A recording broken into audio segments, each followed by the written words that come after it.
Good morning, Clear Creek. I'm happy to get to be here sharing a message with you today.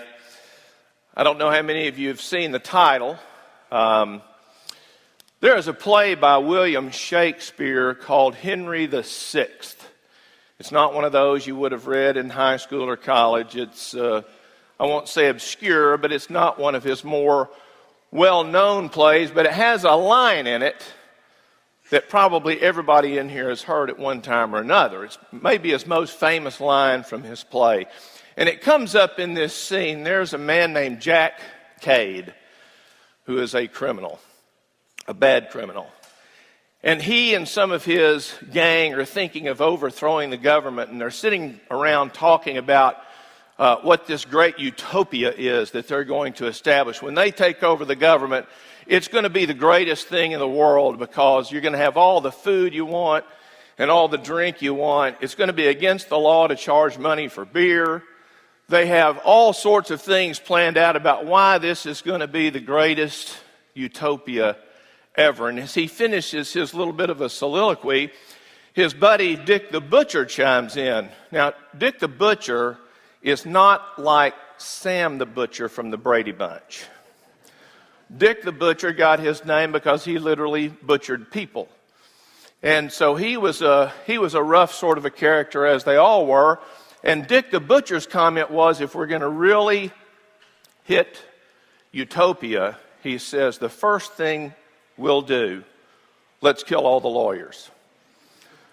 I don't know if you know this or not, but I have spent the better part of 30 years practicing law, so I'm not enamored with Dick the Butcher's comment. But that was Dick's idea of utopia, and Jack Cade follows up immediately on that and says, that's exactly what I'm going to do, because it's not the bee's sting, but the bee's wax that entraps us.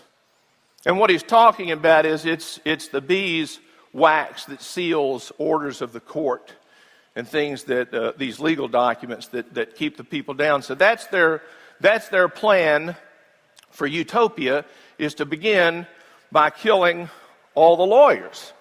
Now, I'm used to receiving this kind of talk. I've heard probably every lawyer's joke there is. None of them are funny.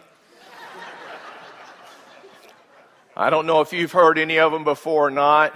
I looked up on the internet before today, what are the most popular lawyer jokes. I read them. I was unimpressed. I'll tell you what they are. We'll see if anybody thinks they're funny. What does it mean when you see a lawyer up to his neck in cement? Somebody ran out of cement. How do you know it's cold outside?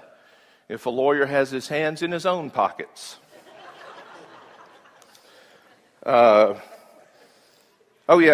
stranded on a desert island with Adolf Hitler and Pol Pot and a lawyer, and you've only got 2 bullets. What do? Shoot the lawyer twice. But this morning, I want to suggest to you that everybody in this room is a lawyer. Let me tell you why I say that. All of you either have grandchildren, have children, or once were children. And you have all used the phrase, not fair.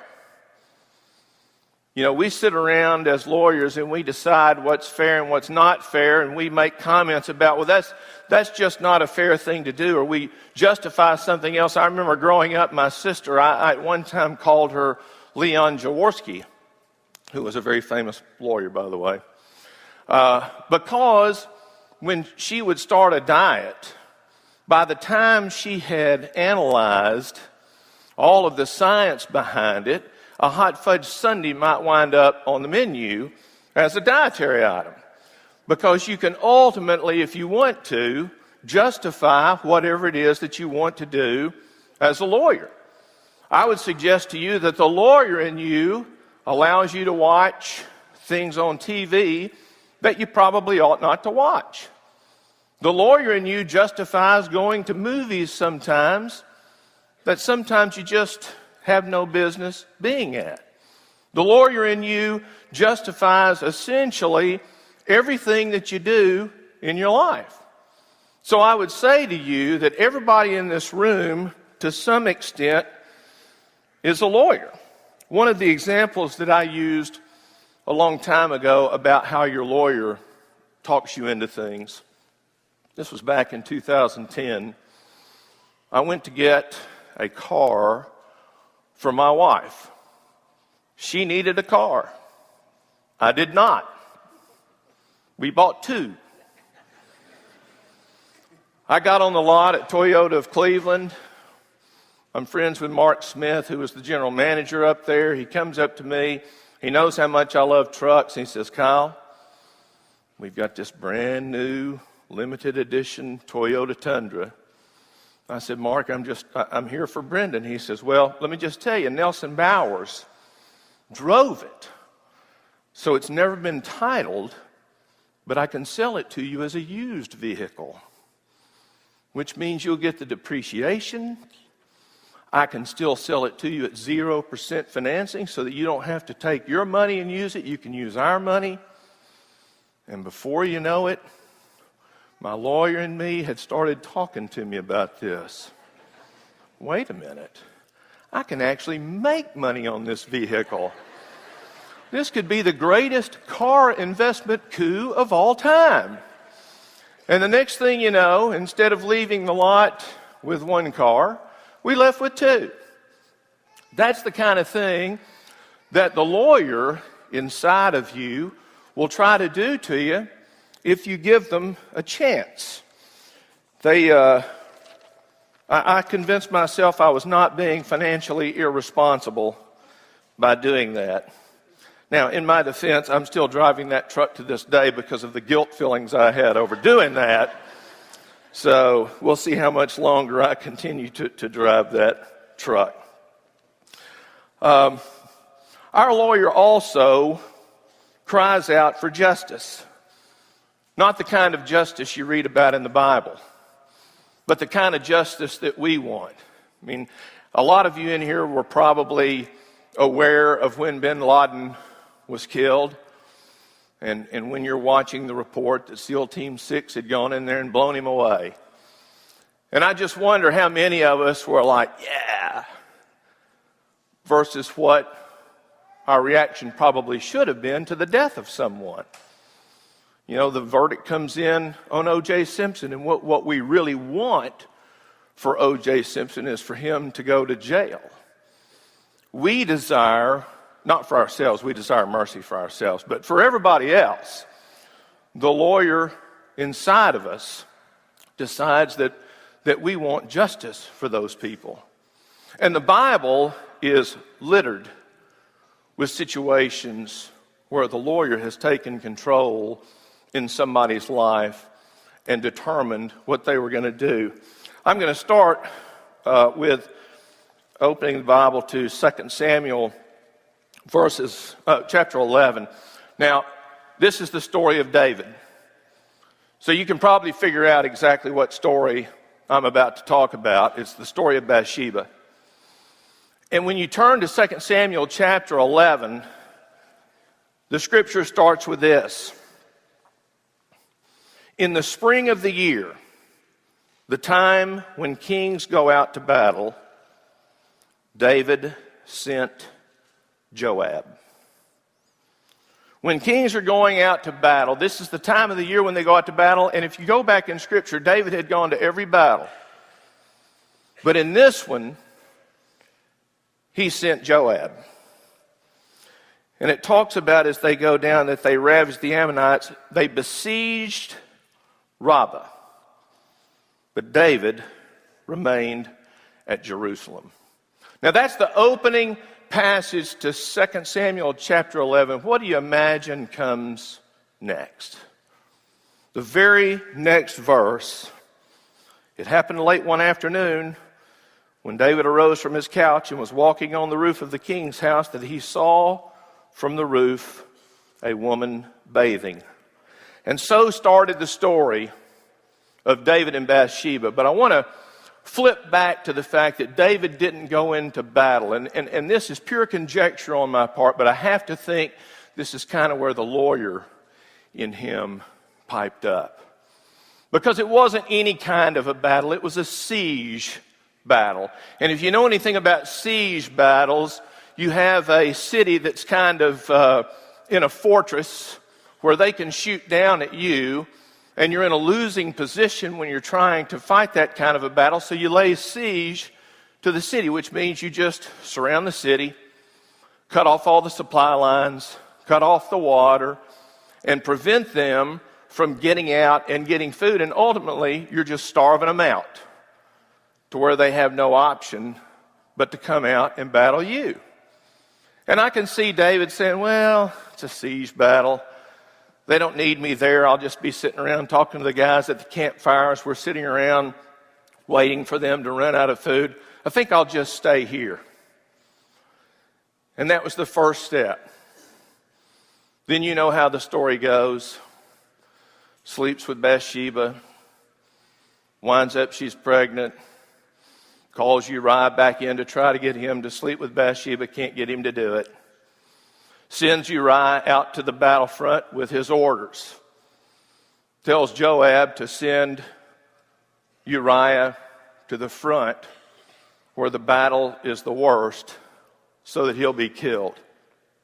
Now let me give you just a hair of background on David, something you'll remember, his first battle. He was a young boy when he took on the giant of Gath named Goliath. And if you remember why David was so put out with Goliath and why David went and killed Goliath and cut off his head, it's because he dared to say something negative about the army of the living God. Because Goliath was willing to talk negatively about God's army and just say something bad, David went in to kill Goliath. Now fast forward to when it's no longer David being committed to God, but David listening to his lawyer. He sends Uriah over there to be killed, and in fact, he is killed.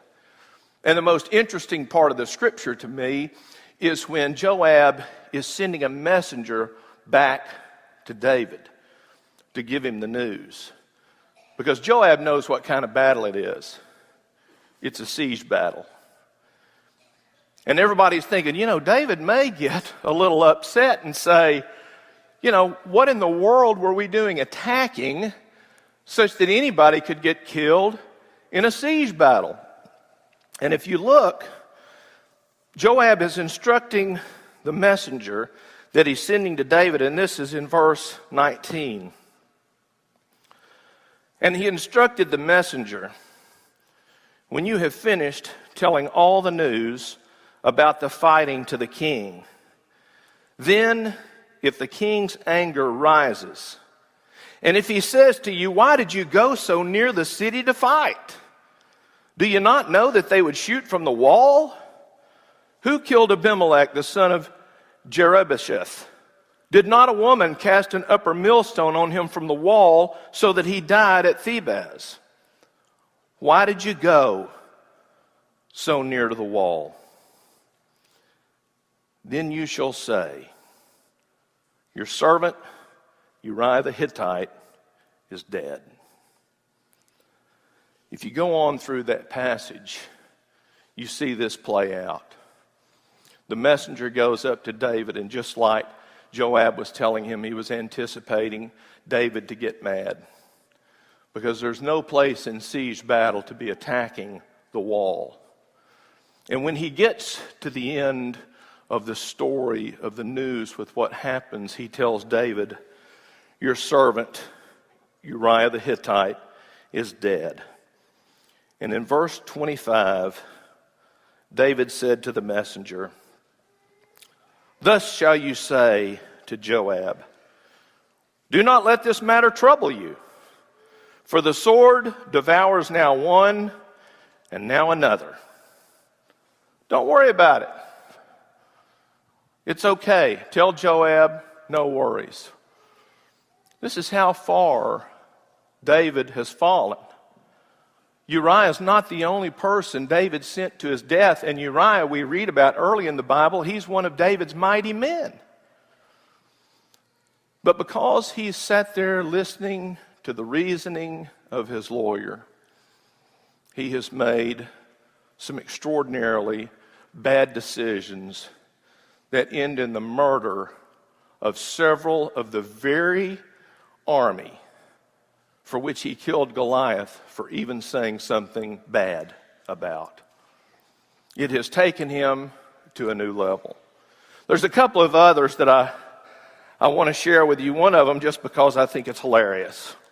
I don't know if you've ever seen the story of Ahab, Jehoshaphat, and Micaiah the prophet, but it's a pretty neat little story. It's a comedy almost. Ahab is the king of Israel. Jehoshaphat is the king of Judah. And the Syrians are occupying some property at Ramoth Gilead that should belong to the kingdom of Israel. And so Ahab wants to do something about it. He wants to get this property back. So he calls on Jehoshaphat to come help him do that. And we pick up in chapter 22 of 1 Kings 21. For 3 years, Syria and Israel had continued without war, but in the third year, Jehoshaphat, the king of Judah, came down to the king of Israel, and the king of Israel said to his servants, "Do you know that Ramoth Gilead belongs to us, and we keep quiet and do not take it out of the hand of the king of Syria?" And he said to Jehoshaphat, "Will you go with me to battle at Ramoth Gilead?" And Jehoshaphat said to the king of Israel, "I am as you are, my people as your people, my horses as your horses." And Jehoshaphat said to the king, "Inquire first the word of the Lord." Then the king of Israel gathered the prophets together, about 400 men, and said to them, "Shall I go to battle against Ramoth Gilead, or should I refrain?" And they said, "Go up, for the Lord will give it to the hand of the king." But Jehoshaphat, who apparently he had a lot of misgivings about 400 people all coming up with the same story. And so Jehoshaphat says, "Well, is there not here another prophet of the Lord of whom we may inquire?" And this response from the king is hilarious. And the king of Israel said to Jehoshaphat, There is yet one man by whom we may inquire of the Lord, Micaiah, the son of Imlah. But I hate him, for he never prophesies good concerning me, but evil. So he doesn't even want to talk to Micaiah. And what happens next is one of the 400 prophets goes to Micaiah and he says, "Micaiah, the king wants you." And all 400 of us have prophesied that this battle's going to go good. You know, could you kind of go along with us and tell him that the battle will be good? And Micaiah says, "Well, I'm going to say whatever it is the Lord tells me to say." So Micaiah comes to the king, and the king asks Micaiah about this situation. And when he had come to the king said to him, "Micaiah, shall we go to Ramoth Gilead to battle, or shall we refrain?" And Micaiah answered him, "Go up and triumph. The Lord will give it into the hand of the king." Now the king had a hard time believing this, because Micaiah's always prophesied against the king. So the king says, "Really?" And Micaiah says, "No, not really." And he comes back with the real prophecy. "I saw all Israel scattered on the mountains as sheep that have no shepherd. And the Lord said, These have no master. Let each return to his home in peace." And the king of Israel said to Jehoshaphat, "Did I not tell you that he would not prophesy good concerning me, but evil?" You believe that? I mean, it's just the old, I told you this is what he was going to do, and now he's done it. He has predicted that we're going to go into battle. I'm going to get killed. I'm going to be the only one that gets killed, and everybody else is going to disperse. This guy's just pure evil. So Ahab's lawyer gets the best of him, even though he knows that Micaiah is sent from the Lord, even though he knows Micaiah's prophecies are always true, even though he has asked Micaiah to repeat it because he just couldn't believe it. And Micaiah says, "No, you're the only one that's going to die. You go into battle, they're going to be scattered, you're going to die." But he still decides to go into battle. And as they get into battle, verse 34 says, "A certain man drew his bow at random and struck the king of Israel between the scale armor and the breastplate. And the king of Israel died, and the rest of the army scattered and were saved." But that's what happens when you don't want to listen to the Lord, but you want to listen to the lawyer that's telling you what to do inside. You know, Jonah was another example. I don't really have time to go through the story of Jonah, but if you remember, and we'll just go to chapter 3 of the book of Jonah. He was sent down to Nineveh, and God said, "I'm going to put the words in your mouth that you're going to say." And first, Jonah flees.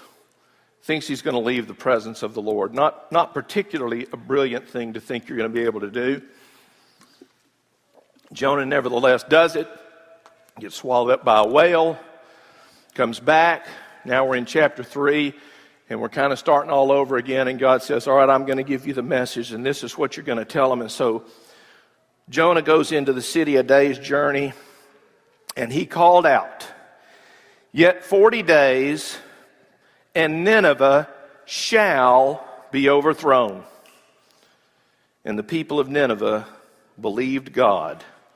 They called for a fast, put on sackcloth from the greatest of them to the least of them.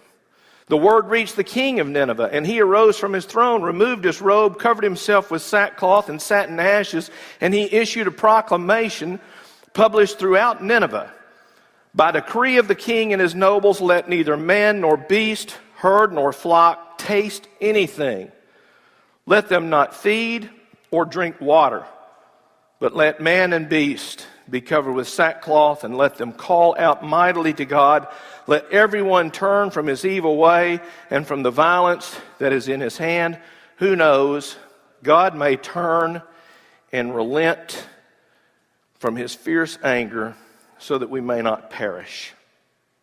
When God saw what they did, how they turned from their evil way, God relented of the disaster that he said he would do to them, and he did not do it.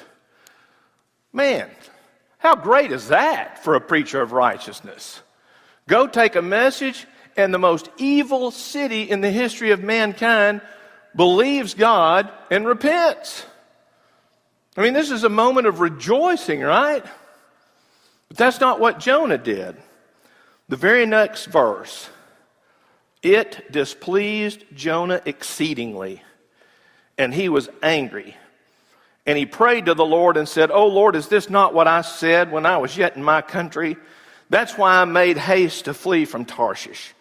For I knew you are a gracious God and merciful and slow to anger and abounding in steadfast love and relenting from disaster. Therefore now, please take my life from me. It's better for me to die than to live.'" You know, how bad is that wanting a reckoning for those people? That Jonah says, "This is not only is this awful, it's so awful, I just want to die. Just take my life from me. I knew this is what was going to happen, that's why I left. I knew you were going to do this. They were going to come and say they're sorry, and you're just going to forgive them.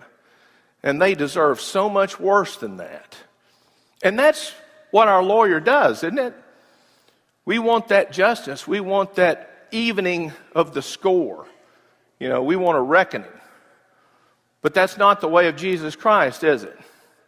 Jesus said, love your enemies. Jesus said, forgive 70 times 7. Jesus said, turn the other cheek. All of his teachings are completely contrary to what that lawyer inside of us keeps telling us is fair. The last passage that I want to share from you comes from the book of Matthew. Matthew chapter 25.